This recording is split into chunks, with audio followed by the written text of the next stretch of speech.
Hello listeners, welcome to a new episode of the good talk podcast. हम आपके host, मैं हूं सागर। और मैं हूँ चर्चिल। हर हफ्ते इस पॉडकास्ट में हम बात करते हैं सक्सेस के बारे में, हैप्पीनेस के बारे में और जॉय के बारे में। और इसके लिए चर्चिल और मैं आपसे शेयर करते हैं कुछ ऐसी स्टोरीज, कुछ ऐसे एक्सपीरियंसेस जो हमने जिए हैं, विद द होप कि हमारी टिप्स, टेक्निक्स और हमारे लाइफ लेसन्स आपके काम आएंगे अपनी लाइफ बिल्ड करने के लिए। हमारी कोशिश रहती है कि whatever we share is immediately useful for you, और हम चाहते हैं कि उसके बारे में आप हमसे फीडबैक डायरेक्टली शेयर कर पाएँ। इसमें हेल्प करने के लिए लास्ट एपिसोड में हमने बताया था कि we now have a WhatsApp number. आप गुड टॉक पॉडकास्ट को डायरेक्टली व्हाट्सएप पे रीच कर सकते हैं ऑन 8889460888। अगर आपके पास करंटली हमारे लिए कोई फीडबैक या सजेशंस नहीं है, you can still simply just write hi to us on the WhatsApp number. और उसके बाद हम हर हफ्ते आपको एक वीकली अपडेट भेजेंगे जहाँ पे हम आपको बताएंगे कि इस हफ्ते के एपिसोड में क्या इंटरेस्टिंग है, and then you can choose to listen to it. अगर आप व्हाट्सएप का नंबर प्रॉपरली सुन नहीं पाए हैं तो व्हाट्सएप का नंबर डिस्क्रिप्शन में भी अवेलेबल है, तो आप वहाँ से जाके हमें कॉन्टैक्ट कर सकते हैं, and we are looking forward to connecting better to you. And as always you can still email us on contact@thegoodtalk.in। हम चाहते हैं कि आप हमारे एपिसोड सुने, उसके बारे में आपको क्या फील होता है वो हमसे शेयर करें। और अगर कुछ ऐसे क्वेश्चंस हैं जो आप हमसे पूछना चाहते हैं या चाहते हैं कि हम आपका क्वेश्चन लेके उसको एपिसोड पर डिस्कस करें, तो डू राइट इन। इसी के साथ हम आज का एपिसोड स्टार्ट करते हैं। लास्ट एपिसोड में हमने बात की थी फियर ऑफ मिसिंग आउट पे। ये एक ऐसा फियर था जो हमें अपनी सक्सेस की जर्नी पे रोक देता है आगे बढ़ने से। इस हफ्ते भी हमारा टॉपिक कुछ ऐसा है जो आपकी सक्सेस की जर्नी में आपको रोकेगा, and you will not be able to do जो आप लाइफ में करना चाहते हैं due to it, and that is getting closure and moving on. हम सभी लाइफ में नोटिस करते हैं कि लाइफ में कुछ नेगेटिव इवेंट्स होते हैं, कोई झगड़े हो जाते हैं, आर्ग्यूमेंट्स हो जाते हैं, और हम स्टक हो जाते हैं।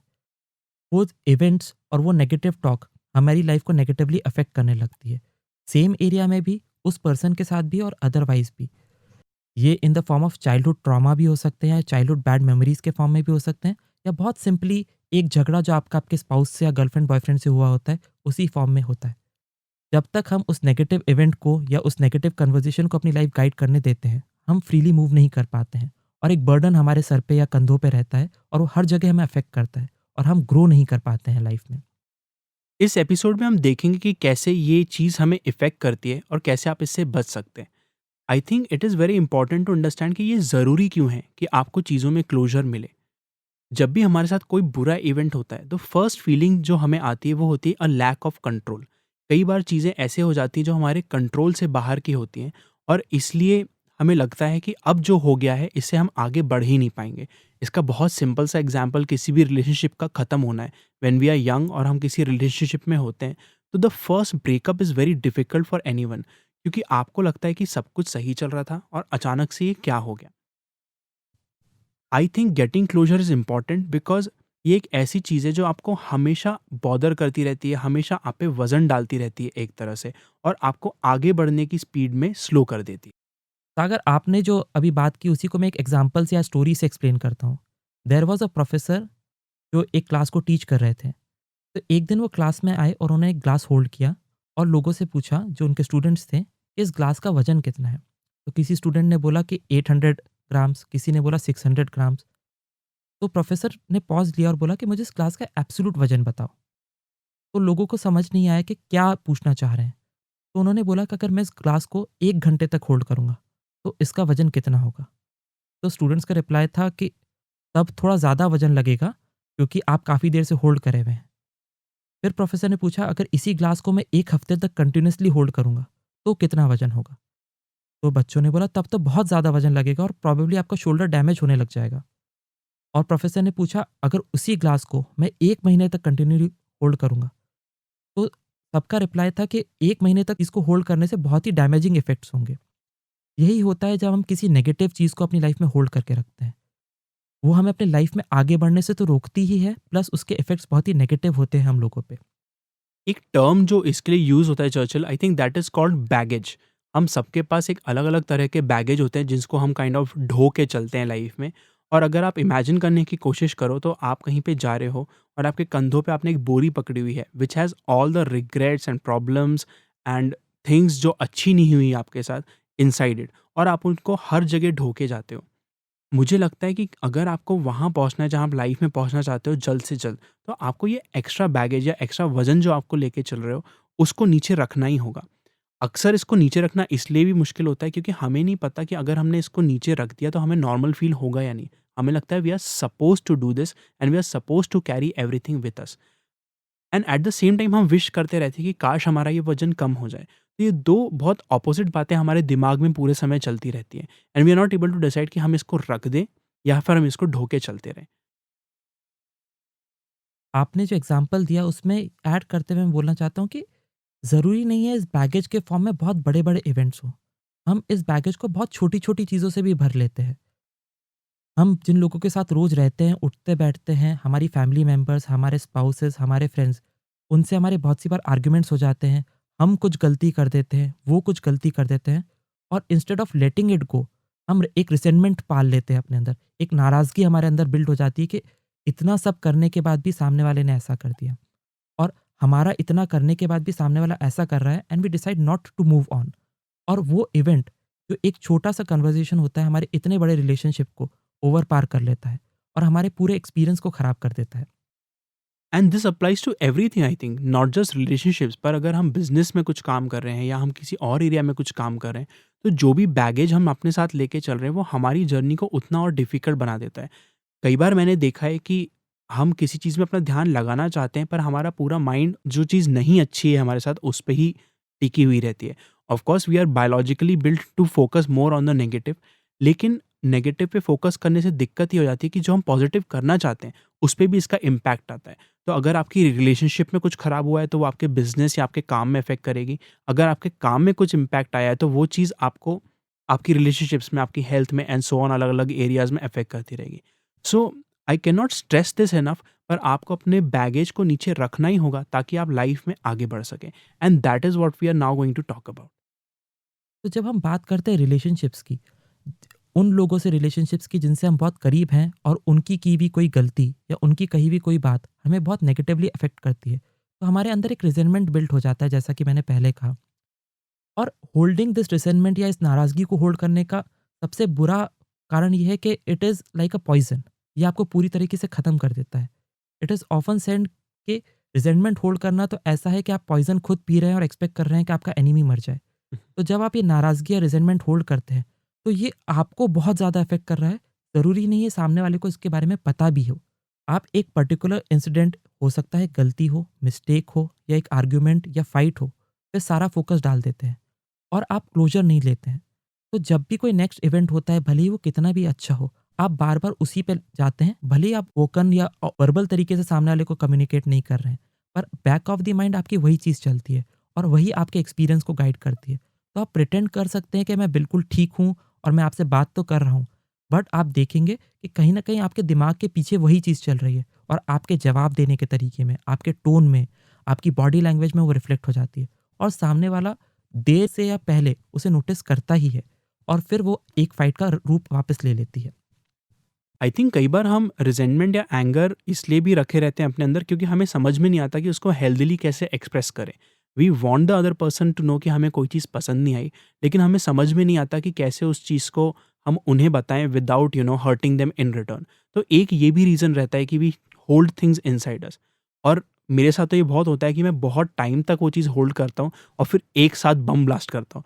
एंड आई हैव लर्नड कि इससे जो मेरा इनिशियल डर था कि मैं सामने वाले को कैसे समझाऊँगा कि ये मेरे को बुरा लगा है, वो डर से बचने के चक्कर में मैं थिंग्स अपने लिए तो वर्स करता ही हूँ, but when I explode it gets very bad for that person as well.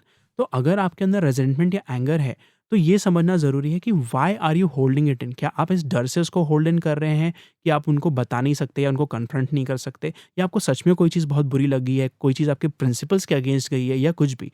आपको रियल रीज़न पता करना पड़ेगा कि आपने कोई चीज़ अंदर होल्ड इन क्यों करके रखी है।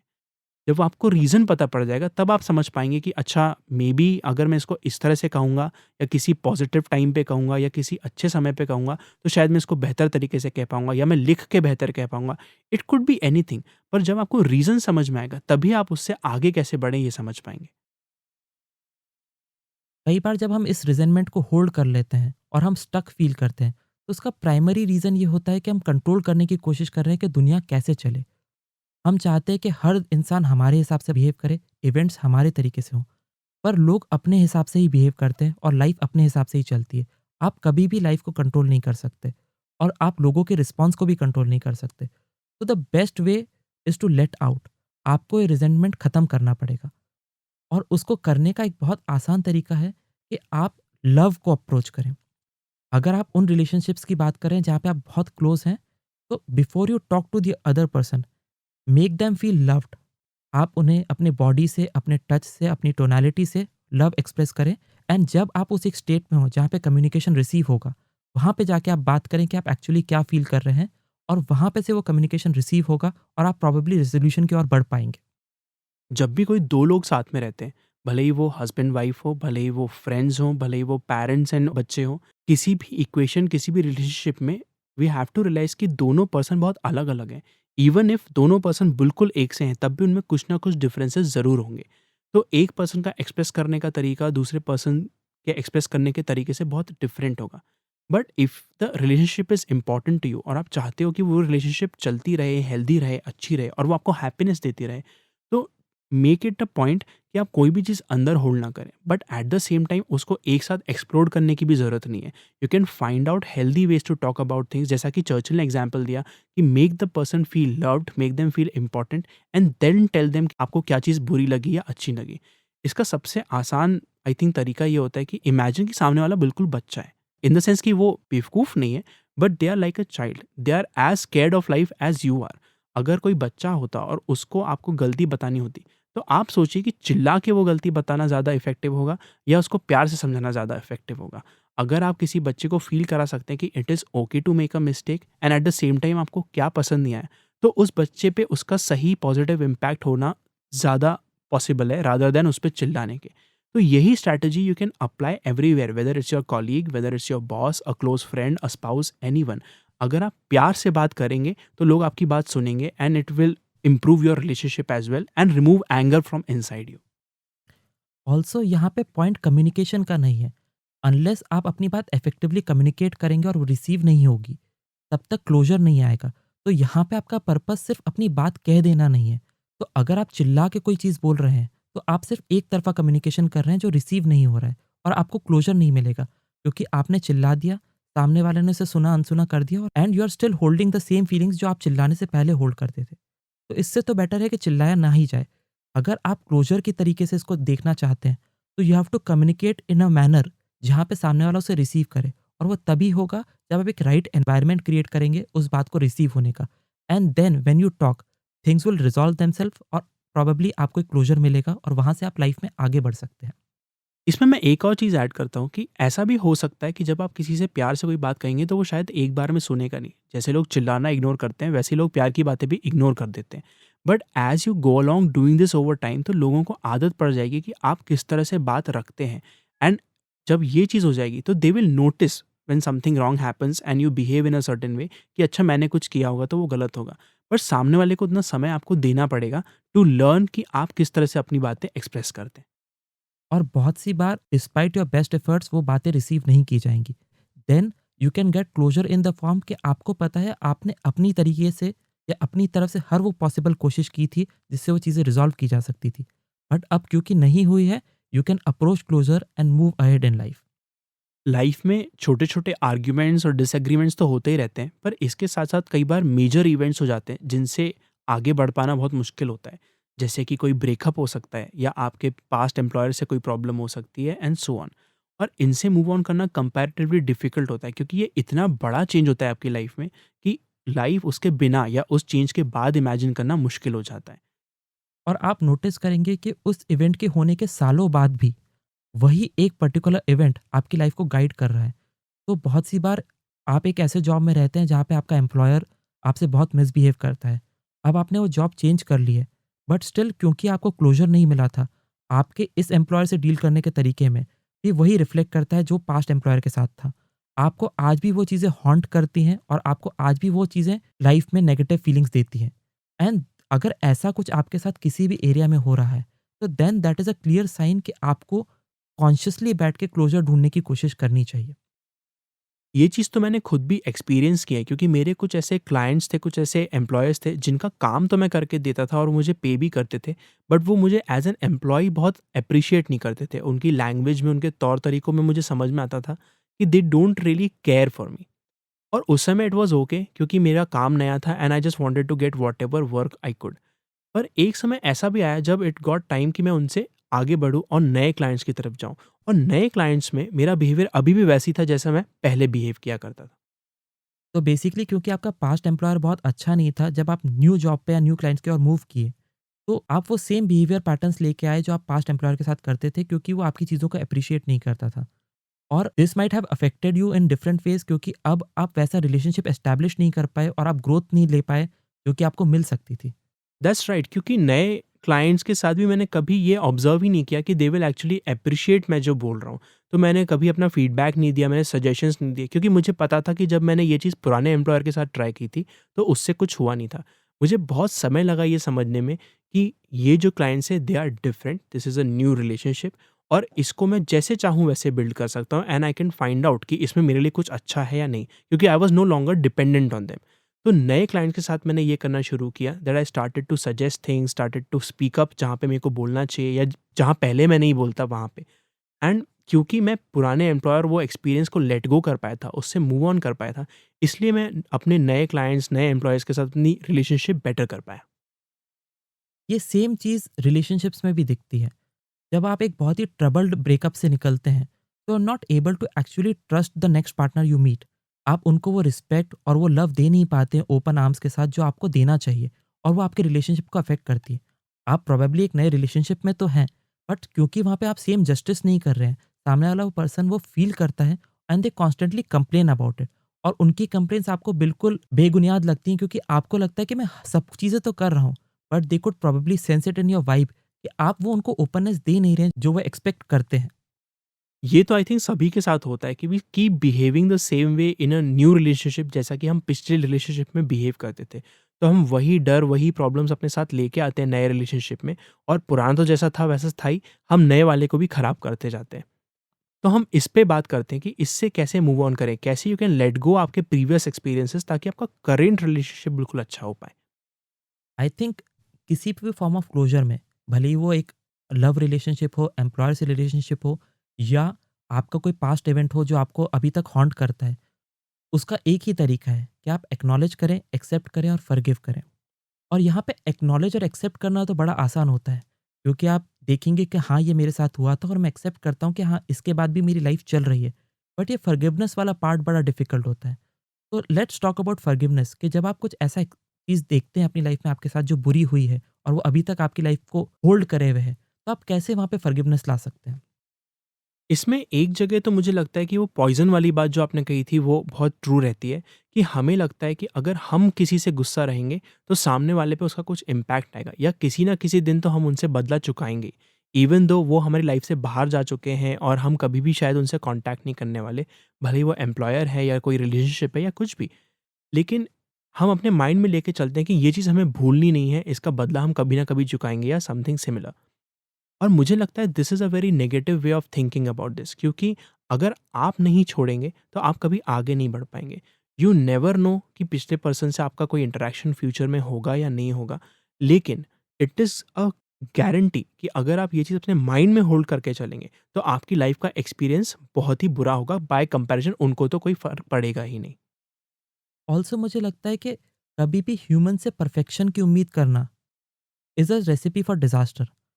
इंसान एसेंशियली बुरे नहीं हैं, वो अपनी कैपेसिटी में बेस्ट करने की कोशिश करते हैं। उस सिचुएशन में और उस सर्कमस्टेंसेस में हो सकता है उनका बेस्ट आपके लिए बहुत बुरा हो। तो हमें एक लीवे ये भी देना चाहिए लोगों को कि क्योंकि इंसान परफेक्ट नहीं है और वो अपना बेस्ट करने की कोशिश कर रहा है, तो उन्होंने जो बेस्ट किया होगा प्रोबेबली हमारे लिए बहुत हर्टफुल रहा होगा, बट उनकी तरफ से वही बेस्ट पॉसिबल था। When we think from this mindset, हम पॉसिबली फॉरगिवनेस को अप्रोच कर पाते हैं। और ये समझ पाना कि हम भी हर सर्कमस्टेंसेस में अच्छे से बिहेव नहीं करते और बेस्ट आउटकम नहीं देते हैं, और प्रोबेबली हमने भी अपनी लाइफ जर्नी में बहुत लोगों को हर्ट किया था और करते भी रहेंगे। जब हम सोचते हैं तो हमें पता चलता है कि फॉरगिवनेस हम अपने आप को तो दे रहे हैं, पर हम बाकी लोगों को नहीं दे रहे हैं। और जब हम इस तरीके से सोचते हैं तो हमें उन लोगों को फॉरगिव करना आसान हो जाता है क्योंकि वो भी एक इंसान है और हम भी एक इंसान हैं। और अगर हम गलती कर सकते हैं और अगर हम मिसबिहेव कर सकते हैं, तो पॉसिबली उन्होंने भी किसी कारण से या उनके पर्सनल एजेंडा के थ्रू मिसबिहेव किया होगा या गलती की होगी। बट अब उसे होल्ड करना कोई हमें बेनिफिट नहीं दे रहा है, so let's let go of the whole experience. हमें एक क्वालिटी होती है कि हमारे साथ जो बुरा होता है वो हमें बहुत ही बुरा लगता है, क्योंकि हमें लगता है हम अच्छे हैं और हम जो बुरा करते हैं उस पे हमारा कोई ध्यान नहीं रहता है। तो ये अवेयरनेस लाने से एक चीज़ हो जाती है कि आपको समझ में आता है कि आप भी परफेक्ट नहीं हो, सामने वाला भी परफेक्ट नहीं है। Maybe you are more perfect than they are. ये हो सकता है कि आपको ऐसा लगे, but still you both are imperfect, और इसलिए जो गलतियाँ हो जाती हैं, जो प्रॉब्लम्स आ जाती हैं, उनको लेट गो करने में आपको थोड़ी आसानी होगी। और अगर आप अवेयरनेस से या माइंडसेट से इस चीज़ से नहीं आगे बढ़ पा रहे हैं, तो then it is time for some positive action. आप कुछ ऐसी चीज़ें कर सकते हैं जिससे आप मूव ऑन कर पाएँ। आजकल जितनी टेक्नोलॉजी हमारे पास हो गई है, तो लोगों के पास लोगों से कनेक्ट रहने के बहुत सारे तरीके हो गए हैं। There are phones, there is WhatsApp, there is Facebook, उनकी सोशल मीडिया फ़ीड्स, उसके अलावा ईमेल वगैरह, वगैरह, वगैरह। और इन सारी जगहों में जब हम किसी रिलेशनशिप में रहते हैं, तो हम कनेक्टेड रहते हैं इन सारी जगहों के थ्रू। जैसे ही रिलेशनशिप खत्म होती है, तो all of these things become a reminder of what you do not have anymore, और हम बार-बार जाके वही मैसेजेस पढ़ने की कोशिश करते हैं या फिर उनको स्टॉक करने की कोशिश करते हैं फ़ेसबुक या इंस्टाग्राम पे। ये बहुत ही बेसिक सा एडवाइस लगती है, पर ये चीज़ आपको बंद करनी पड़ेगी। If you really want to move on, तो आपको out of sight, out of mind follow करना पड़ेगा। आपको लोगों को अपनी नज़र से बाहर करना पड़ेगा, ताकि वो आपके माइंड से बाहर जाएँ। और ये सब करने के बाद भी वो आपके दिमाग में रहेंगे, आपकी थिंकिंग को अफ़ेक्ट करते रहेंगे। बट जैसे-जैसे आप आगे बढ़ते जाएँगे लाइफ़ में, आप देखेंगे कि धीरे-धीरे अब उनकी इम्पोर्टेंस कम होती जा रही है, क्योंकि दूसरी चीज़ों ने वो जगह ले ली है। तो अब आपकी लाइफ़ उस पिन पॉइंटेड पोर्शन पे नहीं है, वो ज़ूम आउट हो गई है। और अब आपकी लाइफ़ में नई मीनिंग और नई इम्पोर्टेंट चीज़ें और नए पर्पस आने लगे हैं। तो वहाँ से आपको एक और मौका मिलेगा वापस लेट गो करने का, एक दिन किसी तरह कॉन्शियसली या अनकॉन्शियसली, और दूसरी चीज़ें पिक करने का। बहुत बार हम एक इन्फिनिट टाइम के उसमें भी चलते हैं। हमें लगता है कि जो कुछ हुआ है, पता नहीं अब इससे हमें कब क्लोज़र मिलेगा। तो हम कॉन्स्टेंटली इसी डर में जीते हैं कि अभी भी क्लोज़र नहीं हुआ, अभी भी क्लोज़र नहीं हुआ, हम अभी भी मूव ऑन नहीं कर पाए, एंड सो ऑन। लेकिन मुझे लगता है कि it is important to realise कि you will never find out कि किसी चीज़ से मूव ऑन करने में कितना समय लगेगा। हो सकता है कोई चीज़ इतनी छोटी हो कि आप उससे 1 महीने में ही मूव ऑन कर जाएँ।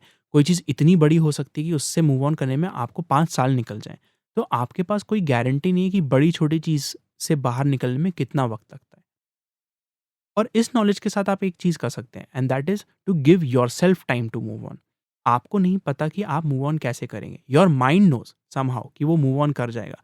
पर हम बार-बार उसको याद दिलाते हैं कि देखो तुमने अभी भी मूव ऑन नहीं किया, देखो तुमने अभी भी मूव ऑन नहीं किया, and we make our experience worse. इससे अच्छा रहता है कि आप सिर्फ़ ये सोचें कि हाँ, अभी तो मूव ऑन नहीं किया है, बट कभी ना कभी तो करेंगे। Let's see what happens in life. इसके साथ-साथ हमें ये भी नहीं पता होता कि what thing will help us move on.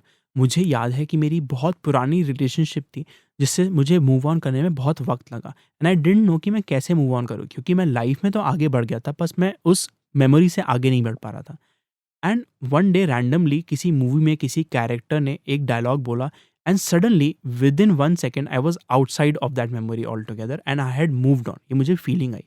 तो आपको नहीं पता कौन-सी चीज़, कोई बात, कोई डायलॉग, कोई इमेज आपको मूव ऑन करने में हेल्प करेगी। बट एक चीज़ की गारंटी है, अगर आप उसको ढूँढने की ज़्यादा कोशिश करेंगे, तो आपकी सारी एनर्जी उसमें जाएगी और आप मूव ऑन नहीं कर पाएँगे। ऑल्सो ये ध्यान रखना कि हर चीज़ जो लाइफ में होती है, भले ही वो कितनी भी नेगेटिव उस पॉइंट ऑफ टाइम पे लग रही है, serves a greater purpose in your life. आप आज जो भी कुछ बने हैं, जो भी कुछ हैं, was because of the experiences you had in your life. And ये रियलाइज़ेशन कि अगर ये कोई नेगेटिव चीज़ हुई है, this might make me feel bad इस टाइम पे, but this would serve a greater purpose. और ये लाइफ में मुझे एक ऐसा इंसान बनाएगी जो बहुत ही बेहतर है, क्योंकि सफ़रिंग लिया हुआ है। और ये मुझे लाइफ में एक बेटर इंसान बनने में हेल्प करेंगी। अगर आपको किसी चीज़ से सफ़रिंग हुई है, तो probably you will be a better person in the way कि आप अब वो चीज़ें लोगों के साथ गलत नहीं होने देंगे, या आप वो पर्सनली वो चीज़ें लोगों के साथ गलत नहीं करेंगे। अगर आपके साथ किसी ने चीट किया है, तो देन चांसेस कि आप लोगों के साथ लॉयल रहेंगे क्योंकि आपके साथ गलत हुआ है, बहुत बढ़ जाते हैं। So take this as a learning opportunity. अगर लाइफ में आपके साथ कुछ बुरा हुआ है, this would shape you as a person जो लाइफ में बहुत कुछ अच्छा कर पाएगा। हम बहुत ज़्यादा वैल्यू भी देते हैं एक बुरी इवेंट को, we focus on one event और हमें लगता है कि इससे बुरा तो हमारे साथ कुछ हो ही नहीं सकता था। पर आई थिंक अगर हम इसको थोड़ा-सा फ्लिप करें एंड किसी इवेंट पे सिर्फ एक वैल्यू डालें कि the value of this event is ये कि this is a learning experience, इससे हमने कुछ सीखा। और स्पेशली अगर कोई चीज़ हमारे साथ पहली बार हुई है, the first breakup, the first failed project, the first job you are fired from, इनमें से कोई भी चीज़ जब पहली बार हुई तो हमें समझ में आ जाता है कि अच्छा जब ये ऐसा होता है तो ऐसा लगता है। So now when it happens again you know कि इतना बुरा नहीं होगा, आपको पता रहेगा कि लाइफ उसके बावजूद भी चलती रहती है and this gives you power over all the events in your life. जैसा कि कॉमनली कहा भी जाता है, whatever does not kill you makes you stronger. तो हर नेगेटिव इवेंट या हर चीज़ जिसको आप ओवरकम करते हैं, हर ऑब्स्टिकल जिसको आप ओवरकम करके आगे बढ़ते हैं, makes you stronger and better equipped to face more challenges in your life. And ये सब नेगेटिव चीज़ें, ये सब झगड़े, ये सब ब्रेकअप्स चैलेंजेस ही तो हैं, जिनसे आप ग्रो करके लाइफ में एक बेटर पर्सन बनते हैं। हम जो भी बातें यहाँ पे कर रहे हैं उससे शायद एक थॉट आपको आ सकता है कि basically what we are trying to say is कि बस डिसाइड कर लो मूव ऑन करने का और आप मूव ऑन कर जाओगे। एंड इन अ वे ये सच भी है कि अगर आप डिसाइड कर लेते कि हाँ हो गया, मैं इससे आगे बढ़ना चाहता हूँ, तो यू विल सी कि मैजिकली लाइफ में ऐसी चीज़ें होती हैं जिससे आप आगे बढ़ पाएंगे। इसका सबसे एक आसान तरीका है कि अपना फोकस उन चीज़ों पे लगाओ जो आपको लाइफ में करनी है। If you have a personal project you want to take on, if you want to learn something new, या अगर आप कुछ नया करना चाहते हैं लाइफ में, तो अपनी एनर्जी उस पे खर्च अगर आप करने लगेंगे तो यू विल सी कि आपके पास एनर्जी कम बचेगी इस नेगेटिव चीज़ पे डालने के लिए। एंड उस डिसीजन से, bye acting in spite of the problems in life, आप देखोगे कि धीरे धीरे वो प्रॉब्लम्स की इंपॉर्टेंस पहले कम होती है और धीरे धीरे फिर वो प्रॉब्लम प्रॉब्लम रहती ही नहीं। और बहुत सी बार लाइफ में कुछ ऐसे इवेंट्स हो जाते हैं जिनका मैग्नीट्यूड बहुत ही बड़ा होता है, और उनसे बाहर निकलने के लिए any form of positive thinking help नहीं करती है। उस केस में मुझे लगता है कुछ एक रिचुअल करना आपको वो ट्रांजिशन दे पाता है नेगेटिव से positive pay. In the book the power of moments इसी चीज़ को एक बहुत अच्छे एग्जाम्पल से समझाया गया है। There is a story about the counsellor Kenneth, जो ग्रीविंग लोगों को हेल्प करती हैं। उनके पास एक पेशेंट आता है जिसके हस्बैंड की एएलएस से डेथ हो चुकी थी 6 ईयर्स पहले, and still she was not able to move on in life. वो अभी भी डेट करने को तैयार नहीं थी।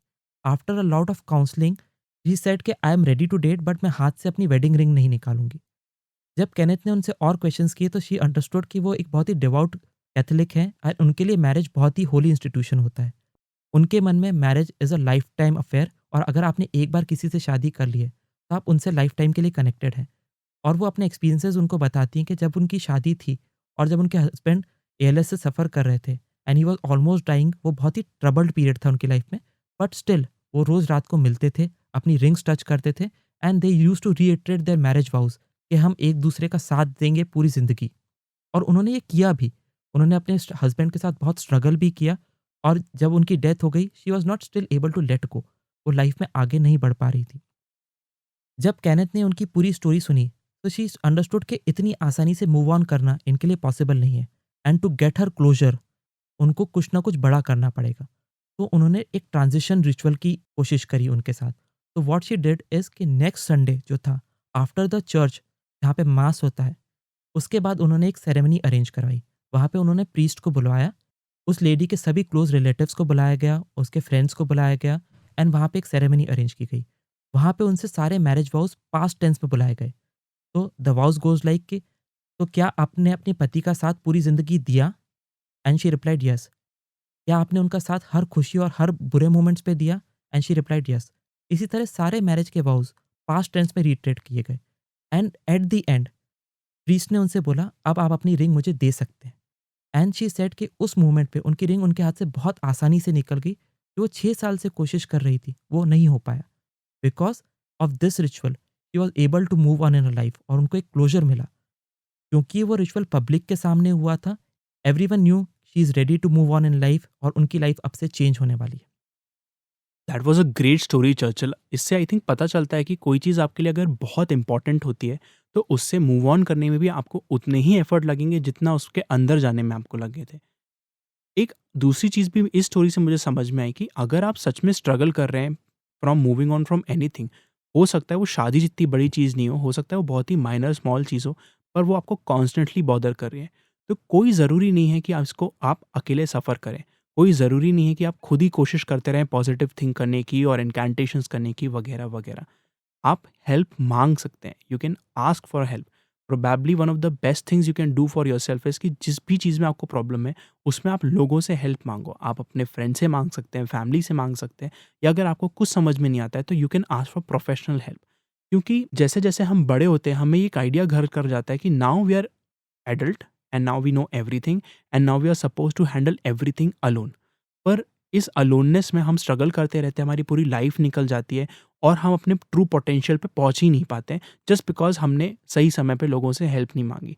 तो जैसा कि उस स्टोरी में उस लेडी ने अपने काउंसलर से हेल्प मांगी, आप भी हेल्प मांग सकते हैं आसपास लोगों से, अगर आप किसी प्रॉब्लम से कॉन्स्टेंटली डील कर रहे हैं और उससे मूव ऑन नहीं कर पा रहे। हम लोग बड़ा कतराते हैं हेल्प माँगने में क्योंकि हम कमज़ोर नहीं दिखना चाहते हैं।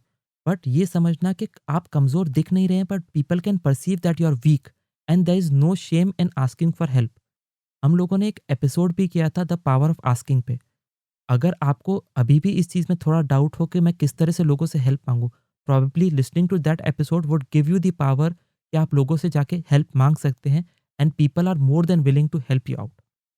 मैं इसमें ये भी ऐड करना चाहता हूँ कि we are very happy to listen to anything जो हमारे लिसनर्स हमसे कहना चाहते हैं। अगर आपको लगता है कि कोई ऐसा लाइफ इवेंट है या कोई ऐसी चीज़ है जिसमें हम आपकी मदद कर सकते हैं या हम आपको सही डायरेक्शन में पॉइंट कर सकते हैं, we are very happy to help you. हाँ, हम प्रोफेशनल नहीं हैं, हम लोग डॉक्टर्स नहीं हैं या साइकोलॉजिस्ट नहीं हैं, बट ऐसा नहीं है कि हमने लाइफ में वो एक्सपीरियंसेस नहीं जिए होंगे जो आपने जिए हों। सो इफ़ यू थिंक कि देयर इज़ समथिंग जिससे आप हमसे बात करके बेटर फील कर सकते हैं, तो do write to us and we will be happy to talk to you. And I would also like to mention we are very good listeners. हम जितना अच्छा बोल पाते हैं, हम उतनी अच्छे से सुन सकते हैं। एंड कई बार कोई चीज़ शेयर कर लेने से आपकी ग्रीफ काफ़ी कम हो जाती है। तो if you have anything which you would like to share with us, do write to us. You can simply WhatsApp us the message at 8889460888। और आप हमें ईमेल भी कर सकते हैं एट contact@thegoodtalk.in। वी होप कि आपको समझ में आएगा कि क्लोजर लेना क्यों ज़रूरी होता है और क्लोजर किस तरह से मिल सकता है। हमारी लाइफ के इवेंट्स बहुत इंपॉर्टेंट होते हैं, नो मैटर वो कितने छोटे या कितने बड़े हों। अगर वो इवेंट आपको इंपॉर्टेंट लगते हैं तो वो इंपॉर्टेंट हैं, पर इसके साथ ये भी ज़रूरी है कि हम लाइफ में हमेशा पास्ट में ना जीते रहें। और जब तक हमें चीज़ों में क्लोजर नहीं मिलता, हम अपने पास्ट में ही जीते रहते हैं और अपना फ्यूचर ख़राब करते रहते हैं, अपना प्रेजेंट ख़राब करते रहते हैं। विद दी सिंपल एडवाइस या टेक्निक्स जो हमने शेयर करी, वी होप कि you are able to start a journey जहाँ पे आपको क्लोजर मिल सके और आप लाइफ में मूव ऑन कर सके। अगर आपको हमारा एपिसोड अच्छा लगा हो तो we would be very happy if you could share the episode with your friends, family and anyone who would benefit from this. To share the episode simply give them the link thegoodtalk.in, और वो अपने favourite podcasting platform या browser में भी इस episode को सुन सकते हैं। And that brings us to an end of this episode of the Good Talk podcast. Again, thank you for tuning in और हम मिलेंगे आपसे अगले Monday. Till then, we are your hosts. This is Sagar और मैं हूँ Churchill. saying bye bye. Bye bye.